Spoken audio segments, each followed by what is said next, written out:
Yes, masih di Sang Aji TV. Jo Teng, Mojo Teng Mriki.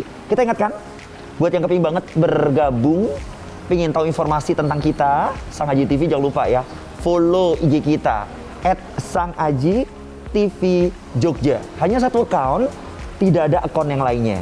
Dari tadi saya pakai kacamata itu sebenarnya jujur ya, beruwet. ini bener loh, agak beruwet gitu loh dari tadi. Oke lah. Saya bakal melanjutkan, karena kalau kita ngobrol ini Pak, Yogyakarta ini boleh dibilang kota pelajar, iya. Kota wisata apalagi begitu. Kita berbicara dulu, sebenarnya terkait dengan perkembangan nih Pak, perkembangan wisata pendidikan di kota Jogja.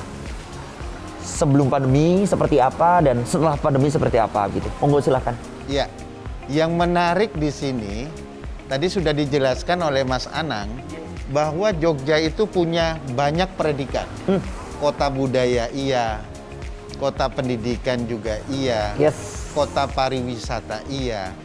Dan Jogja dikelilingi oleh banyak heritage dan museum. Iya, yes, betul, betul. Kita punya Borobudur, kita punya Prambanan, itu surrounding of Jogja. Dekat. Jadi Jogja bisa juga dikatakan sebagai kota heritage. Oke. Dan kita mengambil peran satu segmen di awalnya, sejarah pembangunan Taman Pintar itu. Karena Jogja sebagai kota pendidikan tidak hanya direpresentasikan dengan banyaknya kampus dan sekolah. Oke. Bisa dibayangkan ada kurang lebih 120 kampus Oh iya toh? universitas di Jogja. Dihitung loh. Iya, maka harus ada satu bentuk, satu ikon yang merepresentasikan Jogja sebagai kota pendidikan pada saat itu. Oke. Maka kemudian dibuatlah yang kita sebut dengan Science Center, yang kita namakan Taman Pintar. Oke. Berada di titik 0 kilometer.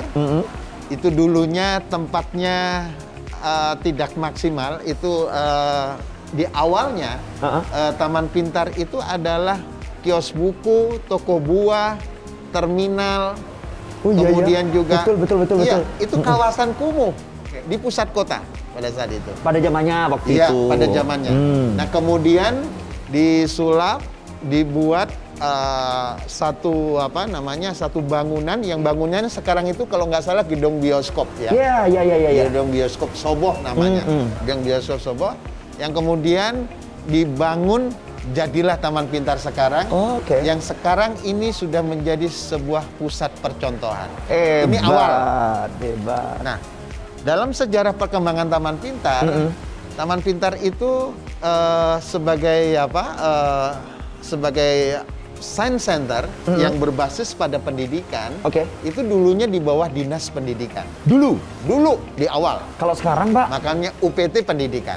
Nah, sekarang ini Taman Pintar berubah bentuk. Yes. Karena apa?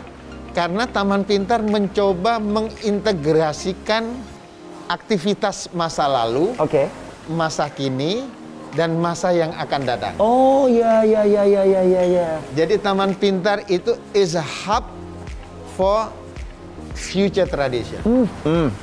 Taman Pintar is a cultural hub for future tradition. Jadi Taman Pintar itu sebagai hub atau koneksi untuk tradisi-tradisi masa depan. Tuh keren ya, sampai segitunya loh tuh creating. Ingat ya, masa depan itu dipengaruhi oleh masa lalu kita. Masa depan dipengaruhi oleh masa lalu kita. Satu bangsa, satu negara yang meninggalkan akar sejarahnya, yang meninggalkan the local wisdom, atau meninggalkan culture, it is like the trees without root. Tuh, kebayangkan pohon tapi tanpa... Seperti pohon tanpa akar. Kebayangkan ambruk. Jadi bangsa yang meninggalkan kebudayaan, kearifan lokalnya, kesejarahannya, itu seperti pohon tanpa akarnya. Gampang ambruk. Ini yang menarik. Yes, itu dia. Yang kemudian, Taman Pintar ini mengintegrasikan sebagai berubah lagi sekarang menjadi kebudayaan. Yang sekarang UPT-nya ya berarti ya? Iya, yang UPT Taman Budaya. Taman Budaya, oke. Kalau bahasa Jawanya Kundo Kabudayan. Oh, ini sekarang ya kita baru ngerti yang sekarang berarti ya. Betul sekali. UPT Kundo Kabudayan. Ini yang menarik. Karena apa? Karena visi Jogja, visi DIY ke depan tidak hanya sebagai kota pendidikan, kota pariwisata, tetapi mainstream Jogja adalah menjadikan Jogja sebagai kota budaya dan filosofis. Luar biasa loh, kan sampai segitunya terpikirkan gitu ya. Ini yang menarik. Ya. Oke. Dan Jogja sekarang sedang mengusulkan bahwa Jogja sebagai kota filosofis. Karena semua bangunan yang berada di Jogja mempunyai makna dan mempunyai substansi. Seperti sumbu filosofis Golonggiling misalnya. Jadi yang garis betul. Lurus. Betul sekali. Imajiner begitu. Dan atmosfer ini dibangun di wilayah Malioboro dan sebagainya untuk di awal. Kemudian Taman Pintar itu berada di pusat kebudayaan. Ada sumbu filosofis, kemudian ada Malioboro sebagai pusat perdagangan, kemudian juga ada keraton. Tapi kemudian Taman Pintar sebagai pusat pendidikan. Dan ini merupakan satu kesatuan yang terintegrasi. Masa lalu, masa kini, dan masa yang akan datang. Itu sedikit ya. Kita sekarang penasaran nih Pak. Banyak di antara keluarga Jogja yang mungkin satu udah pernah ke Taman Pintar, tapi mungkin beberapa tahun yang lalu. Nah sekarang ini banyak yang pingin ke Taman Pintar, tapi COVID mas, gitu. Sekarang kita bakal sedikit aja sih kembali mengulangi sebenarnya wahana apa gitu yang ada di Taman Pintar. Ini sedikit sharing begitu ke keluarga Jogja. Monggo Pak. Ya. Yang terpenting di masa-masa krisis semacam ini kita stay positif, stay healthy, stay safe. Itu yang terpenting. Bangun kenyamanan, bangun keamanan di mana saja. Tidak hanya secara pribadi, secara komunitas, baik demikian juga secara kelembagaan. Nah, Taman Pintar berusaha mencoba di tengah-tengah pandemi ini adalah tempat yang aman, dan juga nyaman. Yang paling penting adalah tempat yang aman dan juga nyaman dari pandemi COVID. Maka sistem protokol, sistem keamanan kita buat sedemikian rupa yang tujuan utamanya adalah memberikan keamanan dan kenyamanan bagi pengunjung. Wahananya apa aja kalau di sana berarti? Kita mulai dulu depan nih. Kita punya beberapa wahana utama. Ada gedung oval, gedung kotak, kemudian kita punya planetarium. Planetarium, Ada kampung kerajinan. Nah, kampung kerajinan ini adalah aktivitas UMKM kearifan lokal. UMKM kah? Bukan. Bukan malahan ya. Kampung kerajinan itu kreativitas kebudayaan. Jadi jenis-jenis kreativitas kebudayaan itu berada di kampung kerajinan dengan suasana pedesaan dan suasana bangunan bangunan Jawa, kawasan begitu.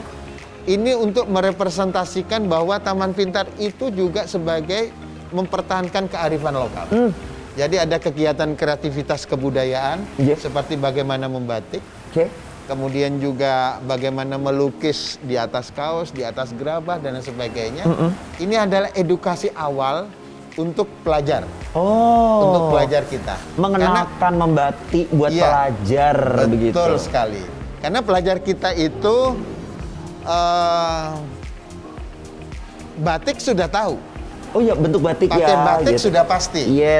Tapi Tapi bagaimana proses membuat batik itu juga perlu ditanamkan kepada adik-adik pelajar makanya kita. Ada fasilitas tadi, tempat untuk bisa melatih batik gitu. Sekali lagi kalau tadi bentuk kita bisa menggambarkan nih. Ada apa dan ada apa wahananya. Sekarang fasilitasnya sendiri Kita punya gedung oval dan gedung kotak. Kita punya playground. Playground itu free, welcome. Jadi teman-teman datang ke playground itu bisa bermain gratis di sana. Berarti tanpa beli tiket gitu maksudnya? Tanpa beli tiket di playground. Di playground itu juga banyak wahana.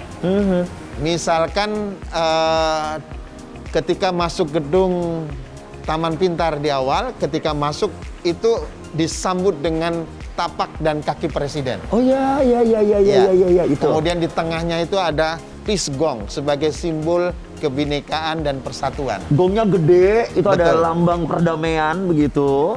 Dan tapak kaki presiden itu satu-satunya di Indonesia. Oh, satu-satunya, Pak? Satu-satunya di Indonesia. Okay. Kita punya tapak kaki dan tangan presiden sejak Pak Harto sampai sekarang. Itu memang dulu pernah ada dan belum dipublikasikan begitu atau seperti apa sebenarnya? Sudah ada. Dan kita sudah membuat rencana bahwa setiap presiden, siapapun presidennya, itu kita harus punya tapak dan kaki presiden sebagai simbol